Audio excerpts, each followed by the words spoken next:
আসসালামু আলাইকুম। সবাইকে জুমার দিনের শুভেচ্ছা। জুম্মা মোবারক।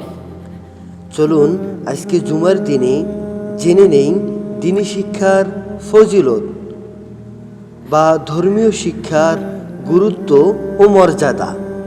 দ্বীনি শিক্ষা অর্থ হল ইসলাম ধর্ম সম্পর্কিত জ্ঞান অর্জন করা, যেমন কুরআন, হাদিস, ফিকহ, আকীদা, তাজবিদ ইত্যাদি। ইসলাম ধর্মে দ্বীনি শিক্ষার ফজিলত অত্যন্ত মহান এবং এর অনেক উপকারিতা রয়েছে।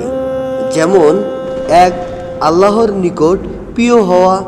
নবী করিম সাল্লাল্লাহু আলাইহি ওয়াসাল্লাম বলেছেন, যে ব্যক্তি আল্লাহর দ্বীন বোঝার জন্য জ্ঞান অর্জন করে, আল্লাহ তার জন্য জান্নাতের পথ সহজ করে দেন।